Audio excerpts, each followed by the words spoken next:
Schedule tribe के लोग हैं, पहली बार 22-23 राज्यों में आदिवासियों का संगठन बहुत बड़े पैमाने पर मजबूत हुआ है। राष्ट्रीय आदिवासी एकता परिषद,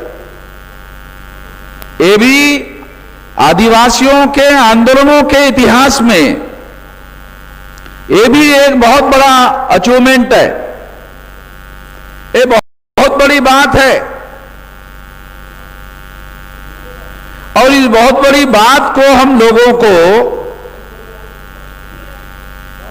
समझना होगा, जानना होगा कि यह भी एक बड़ा काम है जो इस पीरियड में हम लोग करने में कामयाब हुए। तीसरी महत्वपूर्ण बात मैं आपको कहना चाहता हूं कि जब भी सेफ शब्द के बारे में कुछ बातें कही जाती है तो बी फॉर बैकवर्ड, तो ब्रैकेट में लिखा जाता है SC ST OBC। B for backward, backward माने SC ST OBC, यानी ये तीनों समूह के लोग बैकवर्ड हैं। इसके लिए बामसेफ का बी शब्द आया हुआ है, ये कहा जाता है और हम वर्षों से कह रहे हैं, जब से बामसेफ बनी तब से कह रहे हैं। आज इसमें एक बड़ा सामाजिक मुद्दा मैं जोड़ना चाहता हूं कि ये जो बैकवर्ड शब्द है, इस बैकवर्ड शब्द में केवल SC ST OBC ये शब्द नहीं होगा, बल्कि SC ST OBC के साथ में हम लोग इसमें अब ब्रैकेट में जो बैकवर्ड शब्द के लिए जो शब्द आया है उसमें एक सामाजिक समूह हम लोग और उसमें ऐड करना चाहते हैं, जोड़ना चाहते हैं, वो है NT DNT VJNT। जब हम बोलते थे कि SC ST OBC अब भविष्य में बैकवर्ड का मतलब होगा SC ST NT DNT VJNT, ये जो समूह है, ये समूह OBC कैटेगरी में मंडल कमीशन के द्वारा जो लिस्ट बनाई गई उसमें शामिल है, मगर ये बुनियादी रूप से ट्राइबल सोसाइटी का मामला है और ट्राइबल लोग जो है वो कास्ट नहीं माने जाते हैं, तो उनको सामाजिक समूह के तौर पर सारे देश भर में मान्यता हासिल होनी चाहिए, मगर सरकार इसको मान्यता राष्ट्रीय स्तर पर दे उसके पहले ही हम अपने संगठन में SC ST NT DNT VJNT के तौर पर सामाजिक समूह के तौर पर उसको हम लोग संगठन में मान्यता देंगे कि ये बड़ा वर्ग है। लक्ष्मण राव माने उस समूह के हैं, तो मैं उनको ये खास बात कह रहा हूं और उनके माध्यम से सारे देश के NT DNT VJNT के जो लोग हैं उन लोगों को भी ये मैसेज दे रहा हूं कि अब बाकायदा एक समूह के तौर पर हम लोग NT DNT VJNT को बैकवर्ड समूह में अलग से आइडेंटिफाई करके उसको मान्यता दे रहे हैं। और मैं ये बात बामसेफ के इस मंच से घोषित कर रहा हूं। इसका अर्थ क्या है? इसका अर्थ यह है कि यहां पर आए हुए जो लोग हैं, देश भर से आए हुए लोग हैं, 31 राज्यों से हमारे डेलीगेट यहां आए हुए हैं, तो वो जिस किसी स्टेट से आए हुए हैं उनको यहां से जाकर अपने अपने राज्यों में NT DNT VJNT जो सामाजिक समूह है, अलग है, उसको ढूंढना होगा, उसको अपने अपने राज्यों में ढूंढना होगा और ढूंढकर उसको अपने आंदोलन में जोड़ना होगा और उस आंदोलन का और संगठित शक्ति का एक महत्वपूर्ण पार्ट एंड पार्सल बनाना होगा। इससे एक महत्वपूर्ण सामाजिक समूह को आंदोलन का पार्ट एंड पार्सल बनाने से उनकी समस्याओं का समाधान करने के लिए बहुत महत्वपूर्ण आधार मिलेगा।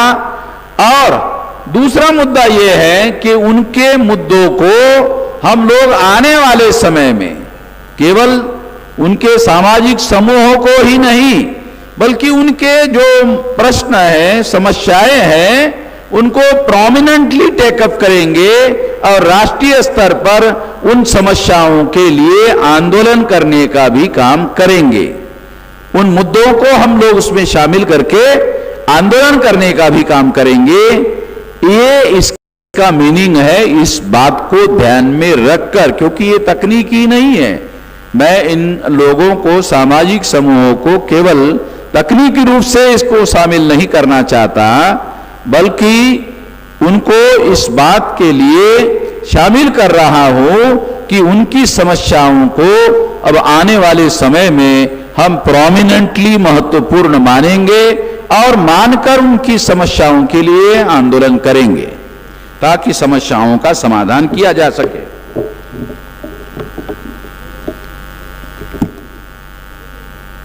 दूसरी बात मैं आप लोगों को और एक बताना चाहता हूं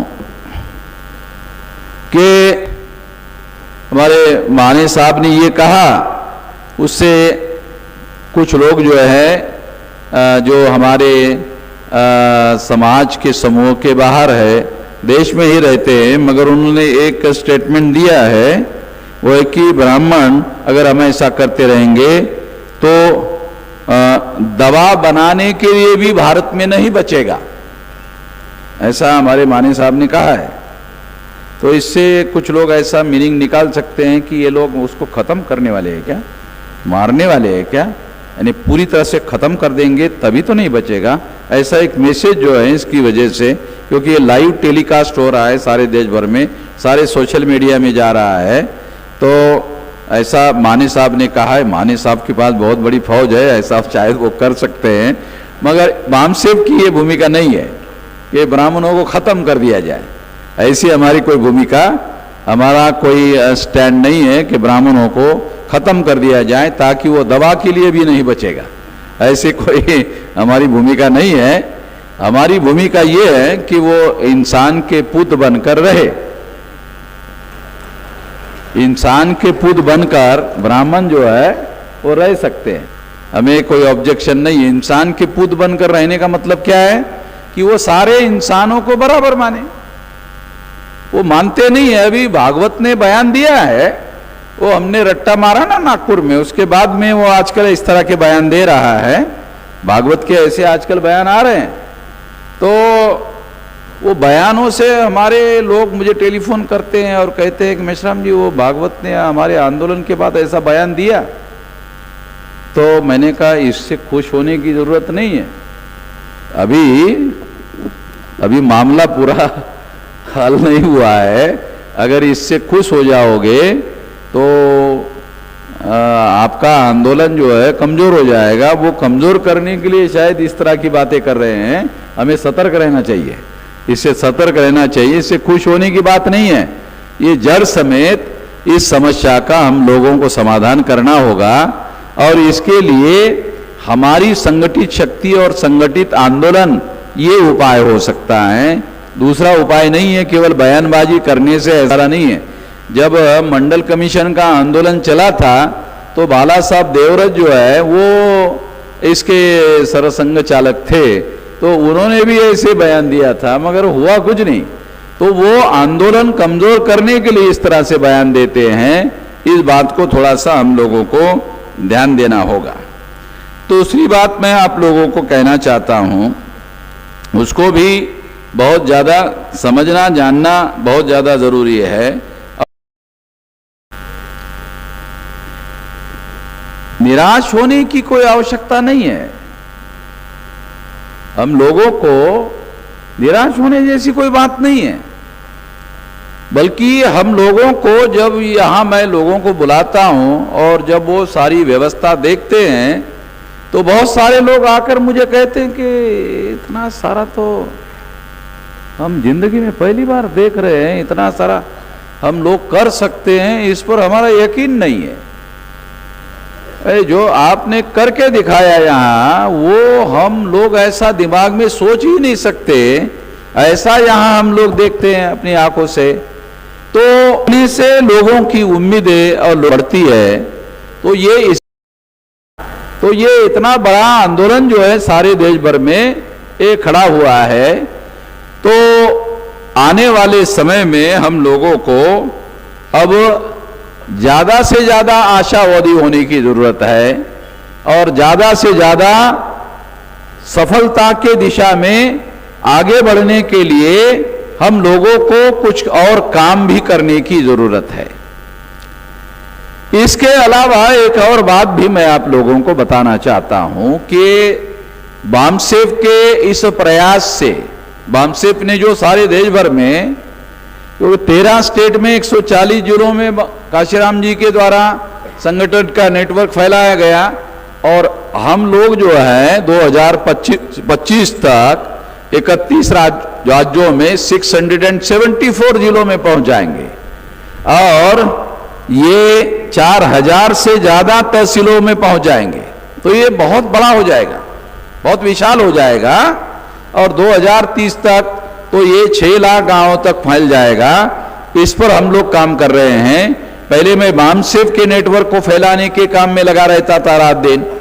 अभी मैं ये जो आंदोलन करने वाला संगठन है, ये आंदोलन करने वाले संगठन को 6 लाख गांवों में, 6.5 लाख में से 6 लाख गांवों में फैलाने में लगा हुआ हूं।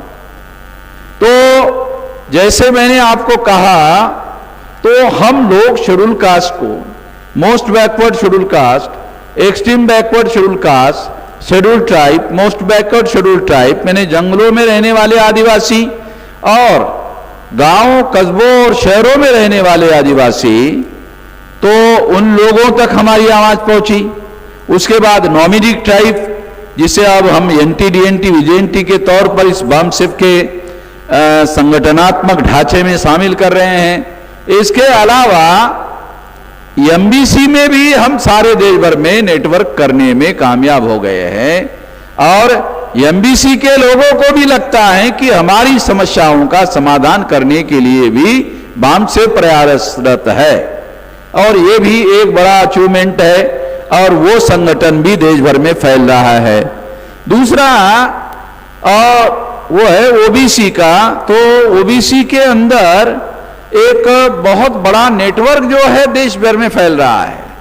चौधरी विकास पटेल जी के नेतृत्व में ये काम सारे देश भर में ज्यादा तेजी से फैल रहा है और उन्होंने जिस तरीके से इस बात को लेकर के आगे बढ़ाने का काम वो कर रहे हैं, ऐसा इसके पहले कभी नहीं हुआ और बामसेफ उनको हर प्रकार की, हर संभव मदद करके बड़ा संगठन OBC के द्वारा बड़ा संगठन जो है वो फैल रहा है। मैं इसलिए ये सारी बात आपको बता रहा हूं कि जो आंदोलन हमने 3.5 लाख लोग वहां पर इकट्ठा किए, उसमें शेड्यूल कास्ट के लोग, मोस्ट बैकवर्ड शेड्यूल कास्ट के लोग और एक्सट्रीम बैकवर्ड शेड्यूल कास्ट के लोग, शेड्यूल ट्राइब के लोग, नॉमिडिक ट्राइब के लोग, MBC के लोग, OBC के लोग और माइनॉरिटी के लोग भी, माइनॉरिटी के लोगों को, खास तौर पर मुस्लिम लोगों को हमने ये कहा था कि आप ये RSS के हेडक्वार्टर पर जब हम मोर्चा लेकर जा रहे तो उसमें आप मत आओ। तो उन्होंने कहा मुझे कि नहीं हम आएंगे। तो मैंने उनको कहा कि नहीं, आप लोग हमको हिंदू कहते हो, RSS के लोग भी हमको हिंदू कहते हैं और आप मुस्लिम लोग भी हमको हिंदू कहते हैं, तो आप मत आओ। तो कुछ लोगों ने पूछा कि क्यों? हिंदू का होने दो, हिंदू का होने दो, तुम काहे के लिए आ रहे हो बीच में? आप लोग मुसलमान लोग जो है हमको हिंदू कहते हैं, RSS वाले भी हिंदू कहते हैं। तो हम लोग अभी आपको कहते कहते थक गए कि हम हिंदू नहीं है, तो अब हमारा हिंदू का होने दो, तुम मत आओ। हमने कॉन्शियसली उनको कहा था कि मत आओ, फिर भी वो लोग जो है आए थे। तो ये 85% लोगों का ये बड़ा आंदोलन था। तो ये आंदोलन जो है ये हमारे लिए बहुत महत्वपूर्ण आंदोलन रहा है, मगर ये हमारे मकसद को पूरा करने के लिए पर्याप्त नहीं है। आप लोग उससे खुश है, मगर मैं 2025 को आरएसएस को 100 साल हो जाएंगे, 2025 को आरएसएस को 100 साल हो जाएंगे। तो अब 100 सालाना वो लोग बड़ा कार्यक्रम नागपुर में करेंगे। तो हम नागपुर में क्या करेंगे क्या नहीं करेंगे अभी नहीं बता सकता। पहले हम लोगों को तैयारी करनी चाहिए, और तैयारी करके जो करना है वो करना चाहिए। बगैर तैयारी के करने का मैं आदी नहीं हूं। मैं तैयारी पर कितना लंबा समय लगाया आप लोगों को मैं बता चुका हूं, इसलिए ये बात मैं आप लोगों को बता रहा हूं। दूसरी महत्वपूर्ण बात यह है कि महिलाओं का भी राष्ट्रीय स्तर का संगठन बनाने में हम लोग कामयाब हुए हैं। महिलाओं का भी संगठन, पहले महिलाओं को वो 1 मिनट भी बोल नहीं पाती थी, तो महिलाओं को अभी संगठन भी बना और वो ज़्यादा देर तक बोलती भी है, और बोलने के लिए थोड़ा हम लोगों को चिट्ठी देकर उनको रोकना पड़ता है कि अब थोड़ा सा समय जो है ज़्यादा हो रहा है। तो खुशी की बात है, पहले महिलाओं को बोलने के लिए हम प्रोत्साहन देते थे, मगर वो बोलने के लिए दिक्कत होती थी उन लोगों को, मगर अभी उनके अंदर भी नेतृत्व निर्माण हो गया है। तो ये एक बड़ा अचीवमेंट है, जो बात मैं खास तौर पर आप लोगों को, इन्हें निराश होने की जरूरत नहीं है, ये इसके लिए कह रहा हूं कि निराश होने की जरूरत नहीं है। ये तथ्य मैं आप लोगों को बता रहा हूं, ये सामान्य बातें नहीं है, ये छोटी मोटी बातें नहीं है। इसके लिए मैंने अपनी जिंदगी के 47 साल यानी राउंड अबाउट 5 दशक का समय लगाया, तो इतना बड़ा मामला खड़ा हुआ है। और आने वाले 25 तक यानी 3 साल में बहुत बड़ा आंदोलन हम लोग 6000 तहसीलों में पहुंच जाएंगे। कम से कम 2025 में हम लोग 6000 तहसीलों में पहुंच जाएंगे। तो 6000 तहसीलों में जब हमारा भौगोलिक नेटवर्किंग होगा, और उस भौगोलिक नेटवर्किंग के साथ साथ हमारा सोशल नेटवर्किंग होना बहुत ज्यादा जरूरी है। मैं ये बात इसलिए खास तौर पर आप लोगों को बता रहा हूं, आप लोगों को ये ध्यान रख के प्लानिंग बनाकर, योजना बनाकर, ये संगठन की योजना है, आपको अपने अपने इलाके में प्लान बनाकर, योजना बनाकर, बाकायदा सभी प्रकार के सामाजिक समूह जो है उनके लोगों को कॉन्शियसली ढूंढना है, उनके अंदर कैडराइजेशन करना है। पहले तो जगाने का काम करना है, गए हुए लोगों को जोड़ने का काम करना है, और जोड़ने के बाद कैडराइजेशन करने का काम करना है। अगर आप उसको कैडराइजेशन यानी कैडर बेस में रूपांतरित करने का काम करते हो, तो ये 6247 जाति के टुकड़े हैं ब्राह्मणों ने, ये ब्राह्मणों ने किए हुए, ये किसी ब्रह्मा ने या किसी भगवान ने या ईश्वर ने नहीं बनाए हैं, ये ब्राह्मणों ने किए हैं। ब्राह्मणों ने जाति के टुकड़े बनाए, और हमारे लोगों को 1703 शेड्यूल कास्ट की टुकड़े, शेड्यूल कास्ट के 1703 टुकड़े हैं, और शेड्यूल ट्राइब के 801 टुकड़े हैं,